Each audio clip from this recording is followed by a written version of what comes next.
ভারতের সুনির্দিষ্ট যে সমস্ত বাংলাদেশকে ক্ষতিগ্রস্ত করার প্রকল্প আছে সেগুলো বাতিল করার ব্যবস্থা করতে হবে। চড়া ভারত বিরোধিতার অংশ হিসেবে ইউনূস সরকার ক্ষমতায় আসার পর থেকে ভারতের সঙ্গে হওয়া একাধিক চুক্তি বাতিলের দাবি তুলছেন বাংলাদেশের কট্টরপন্থীরা। ভারতের সাথে বাংলাদেশের যত চুক্তি হয়েছে গত 15 বছরের ফ্যাসিস্ট শাসন আমলে সেটা প্রকাশ করার দাবি করা হয়েছে এবং একই সাথে সাথে রামপাল সহ বাংলাদেশের জন্য ক্ষতিকর যে সমস্ত চুক্তি আছে সেগুলি বাতিল করার দাবি করা হয়েছে। এবার সেই সুরই শোনা গেল বাংলাদেশের অধ্যাপক ও অর্থনীতিবিদ আনু মোহাম্মদের গলাতেও।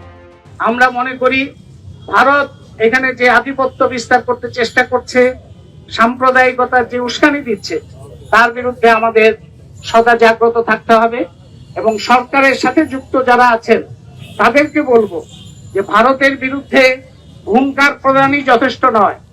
ভারতের সুনির্দিষ্ট যে সমস্ত বাংলাদেশকে ক্ষতিগ্রস্ত করার প্রকল্প আছে সেগুলো বাতিল করার ব্যবস্থা করতে হবে। যেমন অনেকে ভারতের বিরুদ্ধে কথা বলছেন, কিন্তু রামপাল কয়লা ভিত্তিক বিদ্যুৎ প্রকল্প যেটা বাংলাদেশের সর্বনাশ করছে সেটা বাতিল করার কথা বলছেন না। আমরা সেটা বাতিল করার দাবি জানাই। তবে চুক্তি বাতিলের দাবি করা আর বাস্তবে তা কার্যকর করার মধ্যে যে ফারাক আছে তা সম্প্রতি স্পষ্ট হয়ে গেছে বাংলাদেশের পরিবেশ, বন ও জলবায়ু পরিবর্তন বিষয়ক উপদেষ্টা সৈয়দা রিজওয়ানা হাসানের কথা থেকে। বাংলাদেশের সংবাদপত্র প্রথম আলোয় প্রকাশিত খবরে লেখা হয়, বাংলাদেশ জ্বালানি সমৃদ্ধি 2050 নিয়ে দ্বিতীয় জ্বালানি সম্মেলনে সৈয়দা রিজওয়ানা হাসান বলেন, বিদ্যুৎ খাতে চুক্তি বাতিলের কথা বলাটা সহজ হলেও তা থেকে বের হয়ে আসাটা অনেক ব্যয়বহুল। চুক্তি বাতিল অতটা সহজ নয়। চুক্তির কথা যেটা বলছে বারবার করে যে চুক্তি বাতিল করতে হবে, চুক্তি বাতিল করতে হবে, করে দিক। এবং ভারত যদি চুক্তিগুলো বাতিল করে দেয় তাহলে কি হবে? ওরা যে চুক্তি বাতিলের কথা বলছে, ভারত এখনও মানবিক দিক থেকে চুক্তিগুলো বাতিল করছে না। কিন্তু ভারতবর্ষ যদি চুক্তি বাতিল করে দেয় ওরা বিদ্যুৎ পাবে তো, ওদের পারমাণবিক কেন্দ্র থেকে যেটা অল্টারনেটিভ এনার্জি আসার কথা, পিসফুল ইউজ, সেটা করতে পারবে তো। গ্রিডগুলো কেটে দিয়ে অন্ধকারের মধ্যে ওরা থাকবে তো। জল বন্টন সবটা বন্ধ করে দেওয়া হোক, ওরা বাঁচতে পারবে তো। তো এই অবান্তর অবাস্তব কথা বলে কোনো লাভ নেই।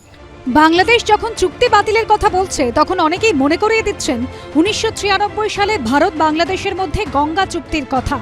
তখন প্রধানমন্ত্রী ছিলেন এইচ.ডি. দেবেগৌড়া এবং পশ্চিমবঙ্গের মুখ্যমন্ত্রী জ্যোতি বসু।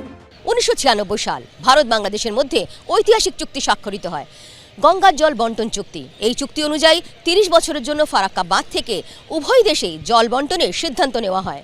এই চুক্তির উদ্দেশ্য ছিল উভয় দেশেই কৃষি থেকে অর্থনীতি, অর্থনীতি থেকে পরিবেশে যাতে ইতিবাচক প্রভাব পড়ে। তবে বাংলাদেশের উদ্ভূত পরিস্থিতিতে প্রশ্ন উঠছে অনেক।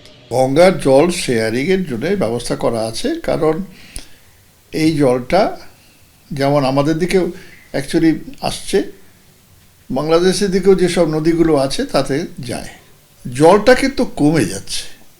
Bangladesh is more dependent on আস। যদি জল আমরা না দিই বা যদি জল না পায় ওদের ওখানে ধূসর মরুভূমির মতো হয়ে যাবে। জল না হলে তো চাষ হবে না, হ্যাঁ, পড়ে থাকবে, ড্রাই ল্যান্ড হয়ে পড়ে থাকবে। এই সময় যদি গঙ্গা ট্রিটি নিয়ে কথা বলতে বলা হয়, দুটো দিকেই কিন্তু খুব মাথা গরম হয়ে থাকবে। সে যতই তারা কূটনৈতিক ভাষায় কথাটা বলুক, জিনিসটা মাথা গরমের পরিচয় পাবো আমরা।